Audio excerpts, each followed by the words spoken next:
Bung Rocky, ketemu lagi ini yang kedua kita sepanjang hari ini kita ketemu. Tapi ada beberapa topik yang menurut saya sangat serius yang mesti kita soroti hari ini. Ini berkaitan dengan kedatangan Pelosi ya, Ketua DPR-nya Amerika Serikat, bukan Ketua DPR Indonesia ya, ke Taiwan. Itu menimbulkan ketegangan. Dan ini implikasinya serius dan dampaknya bisa saya perkirakan akan punya dampak yang serius secara global. Tapi saya kadang-kadang ngenes juga ya mikirin situasi kita, orang lain berpikir tentang makro, tentang geopolitik global, kita masih sibuk ngurusin boras bansos yang dikubur gitu karena rusak, dan kemudian itu antara Depsos dengan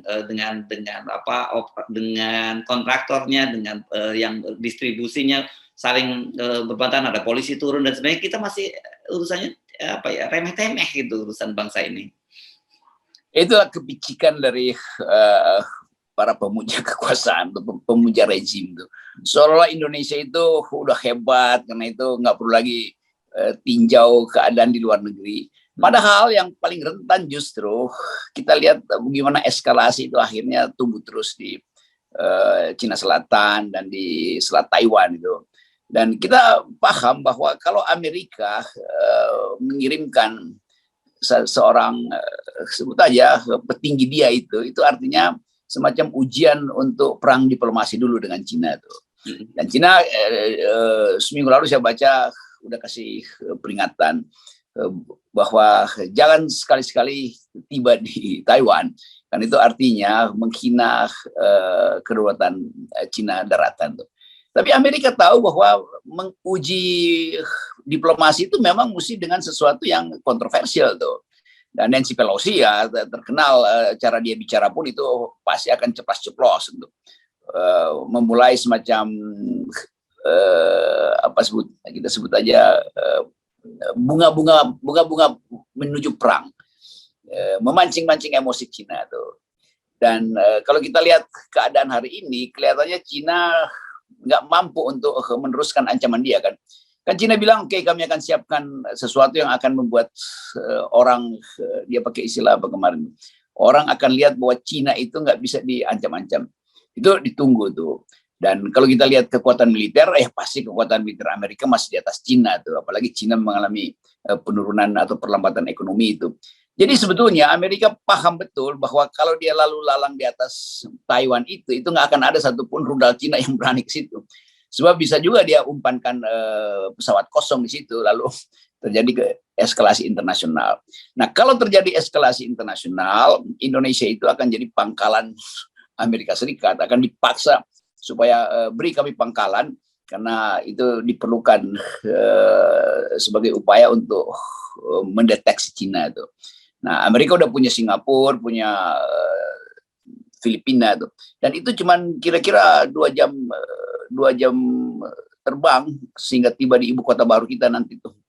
Jadi kita bayangkan bahwa ibu kota baru itu mungkin akan disponsori Amerika untuk jadi landasan pesawat perang mereka. Kalau kita bayangkan semester depan mulai ada ketegangan. Tapi sekali lagi poin FNN selalu perhatikan bahwa global politics itu yang satu faktor sangat penting yang akan memberantakkan pertahanan kita. Dan Amerika tahu Indonesia nggak bisa ngapa-ngapain juga karena banyak pesawat, tapi Amerika nggak izinkan beli amunisi karena dianggap bahwa amunisi yang dibeli oleh Indonesia dari Amerika itu bukan untuk kepentingan blok Amerika tuh. Jadi itu bahayanya Indonesia kalau proksinya itu mencela-mencela itu. Nah, kita sebetulnya sedang mengamati ketegangan itu dalam upaya untuk memprediksi apakah kita akan jadi seperti Sri Lanka tuh. Karena kesulitan ekonomi pasti terjadi kalau terjadi blokade udara, blokade laut, maka seluruh import Indonesia, bahan baku terutama, itu berhenti. Lalu pabrik-pabrik di Indonesia juga ditutup. Jadi itu sebetulnya cara melihat makro dari global politics. Iya. Dan ini artinya gitu berbeda dengan di masa lalu ya, ketika perang dingin itu katakanlah itu kan terjadi di kawasan Amerika, Eropa khususnya gitu ya, antara blok barat dengan blok timur itu di Eropa. Tetapi kalau sekarang ini antara Cina dengan Amerika itu kan sebenarnya terjadi di halaman depan kita ya. Kita tidak bisa bilang bahwa kita hanya menutup pintu terus kemudian membiarkan mereka bertikai. Pasti kita mau tidak mau terseret dalam pusaran pertikaian itu. Itu betul-betul di depan mata kita. Kalau kita nengok ke atas, itu udah Cina Selatan, di atasnya lagi ada apa namanya itu Selat Taiwan itu. Dan tentu Amerika udah pastikan bahwa Jepang akan pro Amerika karena ada pangkalan militer di Jepang dan ada perjanjian dengan Jepang untuk melindungi Selat Taiwan itu. Jadi sekali lagi wilayah Indo-Pasifik ini itu wilayah transportasi energi, bahkan daging kita itu lewat situ tuh. Jadi kalau dikunci di Cina Selatan, dikunci di depan Selat Taiwan, lalu kita habis potensi kita untuk mengiring ekspor impor. Dan dalam keadaan ekonomi Indonesia berantakan, tanpa cadangan, devisa yang mungkin hanya sekedar dipromosikan dalam 2-3 bulan, juga devisa yang habis buat beli BBM, itu udah pasti menimbulkan kekacauan dalam negeri. Jadi jangan anggap enteng kalau ancam-mengancam antara Cina dan Amerika itu di Selat Taiwan, nanti buzzer-buzzer bilang itu kan jauh di Selat Taiwan. Oh iya jauh, tapi itu jalur ekonomi kita di situ. Itu kan di Cina Selatan. Oh iya, Cina Selatan itu adalah wilayah strategis. Di bawah Cina Selatan itu ada kandungan energi, dan di atasnya di laut itu adalah tempat kita lakukan perdagangan. Jadi kalau dikunci di situ, misalnya Amerika sebutin no fly zone di atas Cina Selatan, itu artinya barang-barang kita nggak boleh lagi beredar baik di atas laut maupun di udara tuh. Lalu mampuslah kita, karena bahkan obat antibiotik masih kita impor tuh, dan itu jalur impor. Daging sapi, apalagi gandum segala macam, itu semua hal yang menjadi kebutuhan dasar kita tetap kita impor lewat Cina Selatan. Dan kemudian jangan berpikir juga karena kemarin Pak Jokowi ketemu Xi Jinping dan kemudian dibuka ada kuota nanas yang lebih besar gitu untuk menggantikan impor mereka dari Taiwan, dan itu dianggap sebagai sebuah keuntungan, kan begitu. Ya itu masalahnya. Kalau iya oke, boleh impor segala macam, tapi begitu mulai eskalasi perang lalu ada sinyal buat jangan melintas di situ. Emangnya kita mau lewat mana? Mau dibawa pakai andong nanas itu? Kan hal-hal yang secara teknis terlihat sederhana, tapi begitu terjadi perang, seluruh sinyal ekonomi itu akan ikuti yang disebut apa namanya itu hukum tentang perang itu. Dari situ kita turunkan analisis kita bahwa Indonesia betul-betul kalau terjadi eskalasi di situ, percepatan kekacauan bagus juga karena kalau terjadi percepatan kekacauan. Tapi yang bahaya kalau Indonesia kemudian dipaksa untuk jadi semacam proksi dari satu kekuatan besar, karena Indonesia sendiri menganggap ya kami adalah kekuatan besar, iya, tapi profil kita itu betul-betul sangat kecil. Kita wilayahnya aja besar, tapi daya tahan ekonomi, daya tahan politik, dan daya tahan pertahanan kita justru rapuh sekali kan. Ya, ya. Dan selain bagaimanapun juga, pasti Amerika dan negara-negara tetangga kita yang menjadi proksi dari Amerika, seperti katakanlah Singapura, Jepang, terus kemudian Korea Selatan, kan melihat tendensi dari pemerintahan Jokowi ini lebih ke Cina, begitu juga dengan Amerika kan?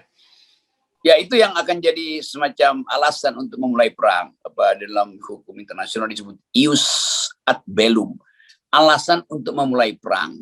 Nanti kalau udah ada alasan itu seluruh keterangan diplomasi itu hilang aja karena udah terjadi serangan tuh. Jadi tetap logika dari perang itu kan ada alasan untuk memulai, dan potensial itu dimulai di Taiwan karena kepentingan Cina langsung dengan Taiwan. Arogansi Cina menganggap bahwa Taiwan itu wilayah dari dia yang memisahkan diri. Tapi Amerika juga punya doktrin yang walaupun itu doktrin internal dia, tapi itu bagian dari sejarah dia, yaitu bahwa tidak boleh ada satu negara yang dicaplok secara kekerasan oleh negara lain kan. Kan itu prinsipnya tuh. Jadi itu yang memungkinkan Amerika akan pakai proksi terus untuk bertarung di Cina Selatan dan juga di Eropa. Di Eropa kan Amerika pakai proksi NATO tuh. Karena nggak mungkin Amerika menyerang langsung, dan itu menimbulkan problem dengan filosofi pertahanan dia sendiri. Bahwa nggak boleh menyerang langsung, apalagi menganeksasi satu negara tuh. Karena itu Amerika akan pakai terus pengaruh negara-negara Indo-Pasifik supaya masuk dalam sphere of influence dia. Kan pesawat Nancy Pelosi itu dari Kuala Lumpur terbang ke Taiwan, tapi dia muter, nggak mau lewat Cina Selatan tuh. Itu semacam sinyal bahwa oke, kami tahu aturan internasional, tapi kami mau mendarat di Taiwan ya, jangan cegah kami itu. Begitu. Dan memang ada presiden sebelumnya itu Menteri Luar Negeri dulu ya, New Gingrich, yang memang kayak cowboy, dia datang aja ke situ zamannya Reagan apa dia turun aja di Taiwan tuh. Dan memang ketegangan terjadi, tapi tidak se-eskalatif sekarang. Kalau sekarang betul-betul ada eskalasi karena Cina Selatan tetap jadi wilayah strategis untuk memantau perkembangan yang lebih luas di Indo-Pasifik. Yang jadi pertanyaan saya adalah, kan Nancy Pelosi pasti paham dengan latar belakang tadi itu. Dan kemudian dia pasti juga paham bahwa kunjungan dia ini bisa dianggap sebagai provokasi, kan gitu, oleh Cina. Tapi kenapa kemudian dia masih terus melanjutkan kunjungannya? Apakah ini juga bagian dari provokasi? Dan kalau bagian dari provokasi, apa targetnya? Saya kira kehadiran Nancy Pelosi itu memberi sinyal pada negara-negara yang masih pro Cina bahwa kami serius loh. Dan kan dalam 2 bulan ini kan pejabat-pejabat pertahanan mondar-mandir ke Asia Tenggara, Asia Indo-Pasifik, bahkan sampai ke Melanesia, ke bawah lagi ke Kepulauan Solomon segala macam, untuk memastikan bahwa tidak ada yang masih main-main mata dengan Cina. Kira-kira begitu kan. Dan sebulan lalu justru Kepala Staf Angkatan Bersenjata Amerika Serikat bertemu dengan Panglima TNI dan beberapa petinggi pertahanan Indonesia kan, disebut apa itu? Kepala Staf Gabungan ya namanya. Kepala Staf Gabungan Amerika ya. Iya. Nah itu pertanda-pertanda bahwa memang ada keseriusan Amerika untuk mengolah geostrategi dia di Indo-Pasifik. Nah, Indonesia kadang-kala menganggap ya peran kita apa di situ kan cuma itu pertanyaannya kan. Kalau Indonesia ingin berperan di situ ya mesti hanya 2 faktor, kekuatan pertahanan atau kekuatan ekonomi. Dua-duanya Indonesia lemah kan itu. Jadi mereka yang menggembar-gemborkan ini kami negara besar, negara kuat. Ya apa di mana? Itu kayak orang habis di boasting lalu tiba-tiba merasa kuat atau besar, padahal yang kuat itu tubuhnya doang, tuh ototnya lemah semua, apalagi otaknya. Ya. Makanya itu saya tadi di tengah situasi seperti itu, kita sendiri di dalam masih sibuk dengan hal yang remeh-temeh, soal ada beras bansos yang dikubur, dan soalnya begini-begini kan sebenarnya soal sederhana, soal manajemen dan administrasi pemerintahan gitu, juga masih ada yang tidak mau menurunkan dana pemilu karena berharap masih pemilu mau ditunda, masih bicara soal koalisi yang sebenarnya kita tahu bahwa di balik koalisi itu mereka sebenarnya mengandung komorbid semua kan gitu. Ini situasi yang benar-benar menurut saya memprihatinkan dan menunjukkan bahwa memang kita ini sekarang menjadi betul-betul negara paria gitu di tengah percaturan geopolitik global. Saya kira itu justru yang disimpulkan oleh Amerika Serikat, keadaan Indonesia yang tadi yang dalam keadaan berantakan.